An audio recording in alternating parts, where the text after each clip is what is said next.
Hi everyone, I, Dr. Sheetal Kotni, am back again with another interesting topic. That is the most important joint which we require as dentists to understand, the temporomandibular joint. Now, sometimes we have difficulties in understanding and determining this temporomandibular joint in detail. Therefore, I have made a descriptive yet a comprehensive video in order to understand the same. In case of any doubts, kindly mention in the comments below. Enjoy!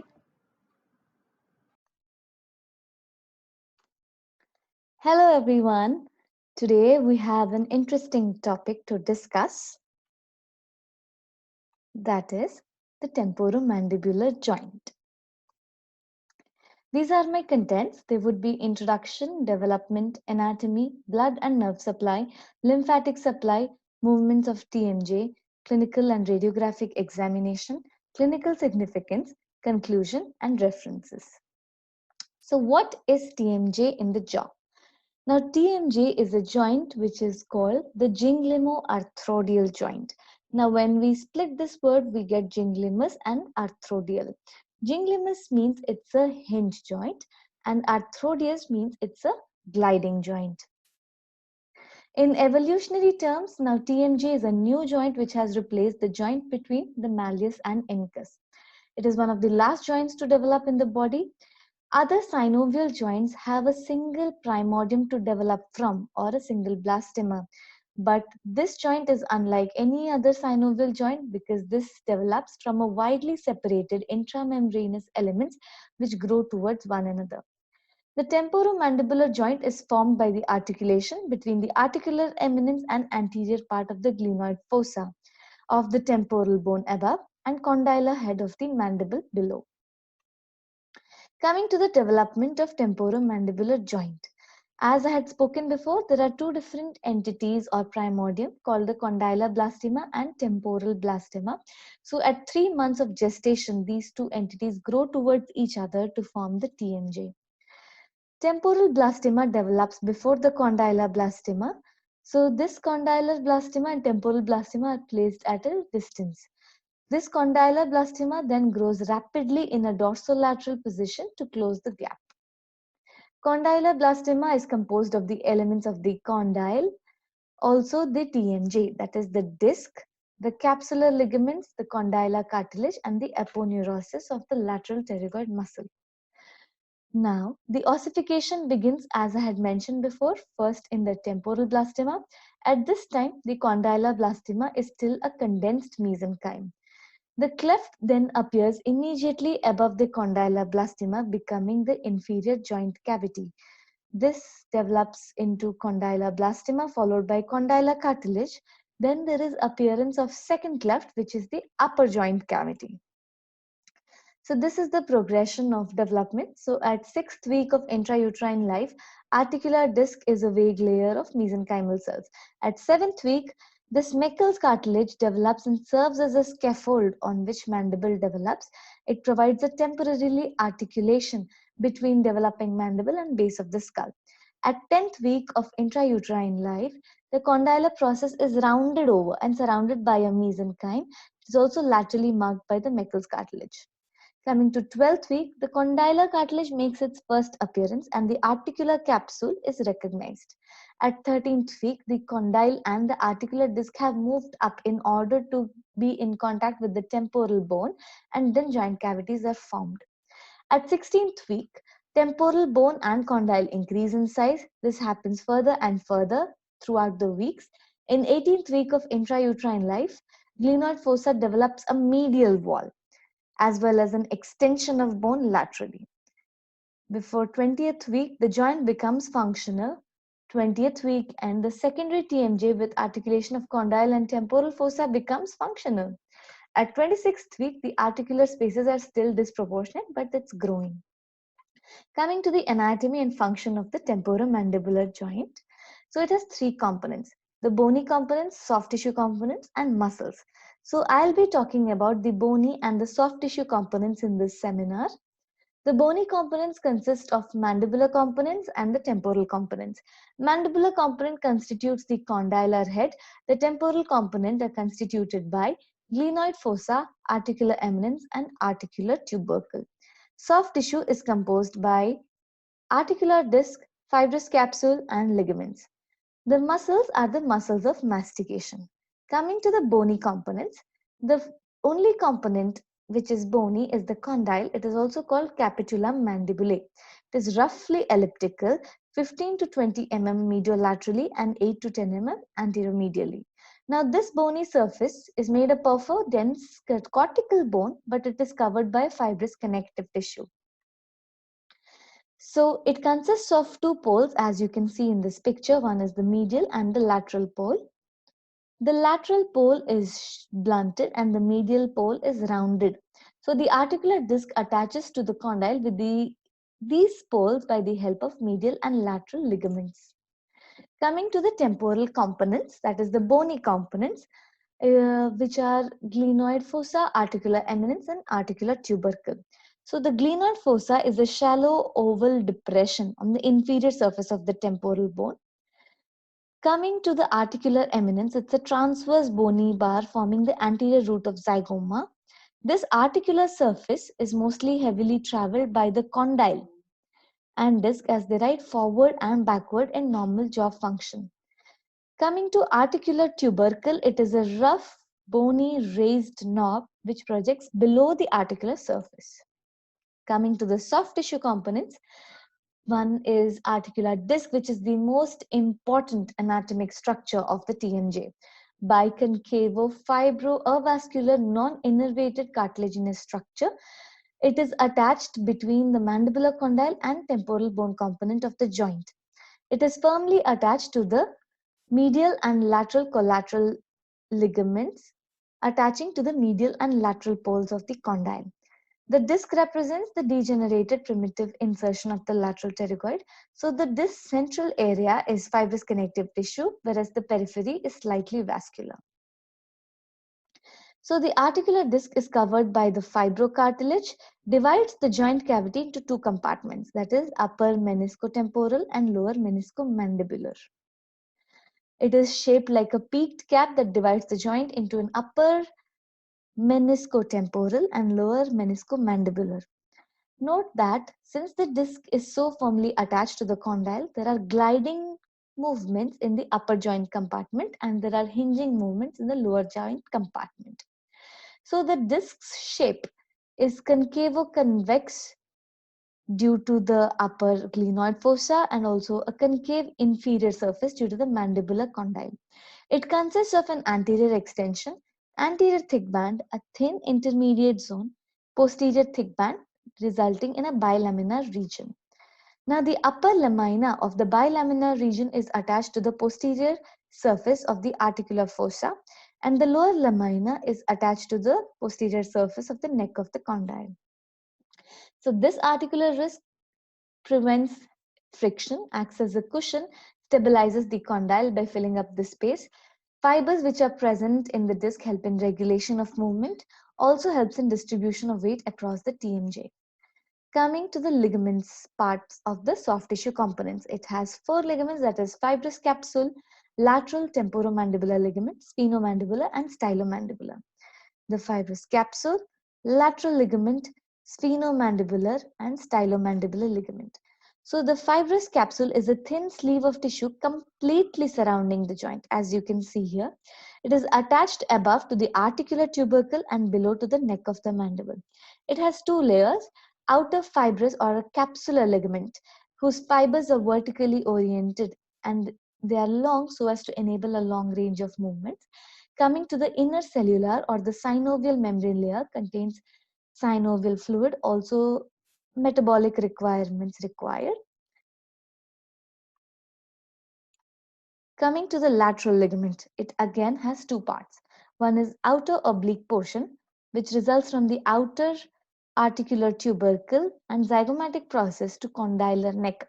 Inner horizontal position, which extends from the articular tubercle and zygomatic process posteriorly to the posterior part of the articular disc, which limits the posterior discal and condylar movement. Now, the outer oblique portion also prevents the condylar droop. The sphenomandibular ligament connects to the spine of the sphenoid and the lingula of the mandible. So laterally, it is bound by the auriculotemporal nerve and maxillary artery, medially by chorda tympani nerve and wall of the pharynx. Coming to the stylomandibular ligament, it is connected from the styloid process to the angle of the ramus of the mandible. Coming to the histology of articular surface of the TMJ. So number one is the articular zone, which has dense fibrous connective tissue, which helps in protection, but it has poor blood supply. Number two is the proliferative layer, which is the cellular zone. Number two also has undifferentiated mesenchymal cells. Number three is the cartilaginous zone or the hypertrophic zone. Number four is the calcified zone, which has chondrocytes and chondroblasts. Coming to the most important question, is TMJ a weight bearing joint? Some say yes and some say no. Yes, why? Because number one, the wavy collagen fibers presence in the disc and also fibrous tissue covering the articular surface. There's also presence of chondroitin sulfate as the principal glycosaminoglycan in the articular disc. It is not a weight-bearing joint because of the absence of cartilage on the articular surface. So relations of the temporomandibular joint are: anteriorly it is bound by the lateral pterygoid and by masseteric nerve and artery, posteriorly by the parotid and superficial temporal vessels, laterally by skin and fascia, inferiorly by maxillary artery and vein. Coming to the blood supply and nerve supply. So the arterial supply is by branches from superficial temporal and maxillary arteries. The nerve supply is by auriculotemporal nerve and the masseteric nerve. Coming to the types of nerve endings which are present in TMJ. So in the fibrous capsule, Ruffini's corpuscles and Pacinian corpuscles are present. So Ruffini's corpuscles are proprioceptors which sense the changes in the joint when the joint is static. Pacinian corpuscles are the mechanoreceptors which help to signal the rapidity and slowness of the joint movement. Golgi tendon is present in the TMJ ligament, which is a mechanoreceptor which helps to protect the joint when the joint movements are excessive. Now, nociceptors are present in the free nerve endings, which protect the joint from excessive movements by causing pain and curtailing the movement. Coming to lymphatics, the TMJ is supplied by parotid, submandibular, and preauricular lymph nodes.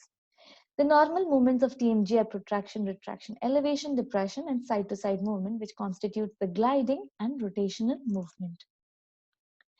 So, between the meniscotemporal compartment and the meniscomandibular compartment, movement occurs simultaneously at the left and the right TMJ. So, protraction leading to the forward movement of the mandible leads to the articular disc gliding forward over the articular surface, and retraction means the articular disc glides backwards over the upper articular surface, which is the glenoid fossa.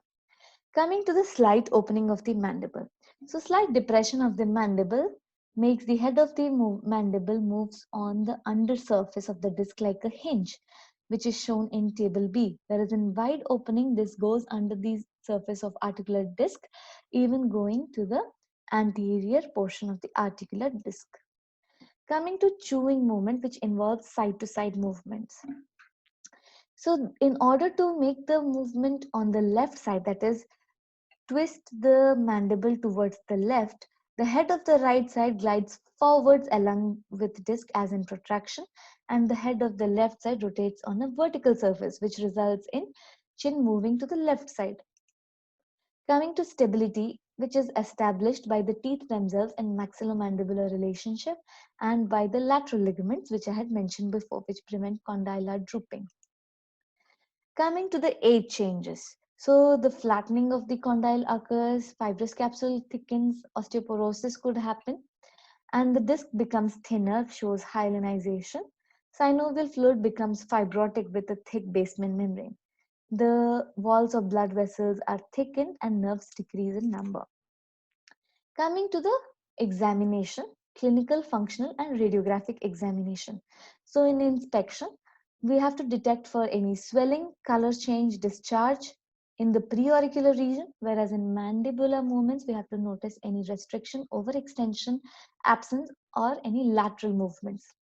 Coming to the mouth opening, the maximum mouth opening in adults is 35 to 40 mm. Also check for any deviation, any shift of the midline during opening that disappears with continued opening. In first picture, it's midline is normal. In second picture, there is deviation. Third picture, there is complete opening. So the functional examination constitutes of palpation as well as auscultation. Examination should be done for any clicking sound, crepitus, pain, deviation, and mouth opening. Coming to auscultation with stethoscope to check for any click or crepitus. Now, palpation is done in two methods. One is pretracheal and intra-auricular palpation. So, palpation is also used to detect tenderness, clicking, and crepitus. In pretracheal palpation, patient is asked to slowly open the mouth while the examiner places the index finger in the pretracheal area. Any tenderness to palpation or irregularity is noticed. In intra-auricular palpation, little finger is placed inside the auditory meatus, and during mandibular movements, the movement of the condyle can be palpated with the tip of the little finger. So these are the methods for radiographic examination. The best method is magnetic resonance imaging, which helps in understanding the disorders of the articular disc, and also TMJ arthrography and arthroscopy, where a thin tube with a camera is placed inside the joint space. Coming to the clinical significance, so the thinness of the bone in articular fossa could result in fractures, that is, if the mandibular head is driven into the fossa by a heavy blow. Functional remodeling of articular surface due to loss of teeth or attrition takes place. So bruxism results in repeated stress on muscles of mastication, which could result in headaches due to pain in the preauricular area. Now, 65% of TMJs producing sounds do not require treatment. In myofascial pain dysfunction syndrome, there is muscles of mastication tenderness and joint sounds, which occurs more in females than males. And since it is mostly stress related, treatment should be as conservative as possible. Now, TMJ dislocation could happen either due to an external force or due to unusual opening of mouth due to yawning, etc. So it is usually bilateral and the mandible is displaced anteriorly. This is the manual reduction of dislocated TMJ. That is, the mandible is pushed downwards, backwards, and upwards. TMJ syndrome. Coming to TMJ ankylosis. So the ankylosis is most often due to a trauma or infection. Bilateral ankylosis could result in a bird face. If ankylosis happens only in one side, then jaw deviation is observed. Coming to temporomandibular disorders, coined by Bell, describes both problems associated with the joint and with the masticatory system.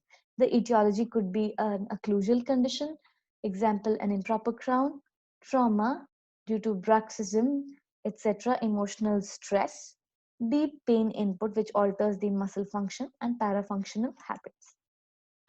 Coming to the disc displacement. So the junction of the posterior band and the bilaminar zone should fall between 10 to 30 degrees. But there are two types of disc displacement, that is with reduction and without reduction. With reduction, the disc moves beyond the articular tubercle but also returns back while closing the mouth. But in anterior disc displacement without reduction, the articular disc moves beyond the articular tubercle and stays in that position, which results in the retrodiscal area being present in the joint cavity. So this retrodiscal area is again vascular and innervated, hence results in pain, but there could be a natural adaptation making the retrodiscal area behave like a normal articular disc. Now, internal derangements of TMJ is a specific term described for abnormal positioning and functional relationship between the disc and articular surfaces. So all these terms which I had mentioned before are not mutually exclusive. They could fall on overlapping lines as well. Now, in the Journal of Dental Residency and Dental Clinical and Dental Prospects in 2010, Safura et al. Had conducted a study to evaluate the effect of lengthy root canal therapy more than 2 hours on TMJ. It resulted in women showing more pain than men and significant increase in pain in external acoustic meatus 1 week later. The patients who were treated for posterior teeth suffered more pain than those for anteriors. To conclude, lengthy dental treatments can harm TMJ. Hence, it is wise to break the appointments into shorter intervals and let the patients rest during treatment to close their mouth. Also, Jane et al. Had conducted a systematic review to ascertain the association of midline discrepancy with temporomandibular joint disorder, and she couldn't find a conclusion. That is, the results were inconclusive. Coming to Management and Treatment of Temporomandibular Disorders by Edward et al.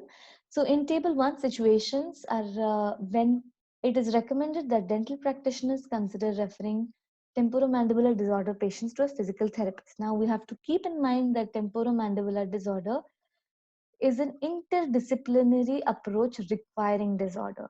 Hence, we need to know when we can treat by ourselves or when we have to send them to a physical therapist.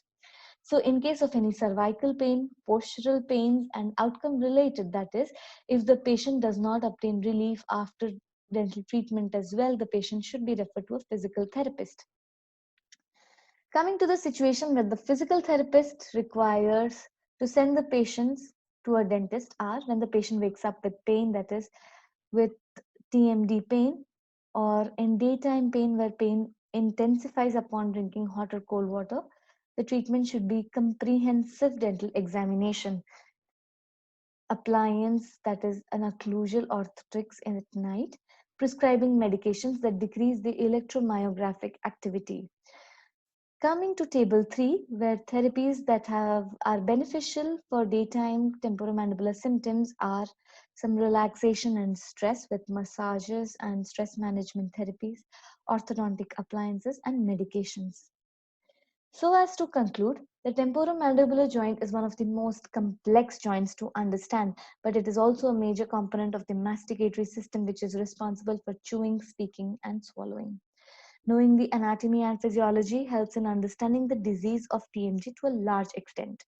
Since the approach is interdisciplinary, there needs to be greater communication between disciplines and to understand the TMJ in associated fields to appropriately diagnose and treat such a condition.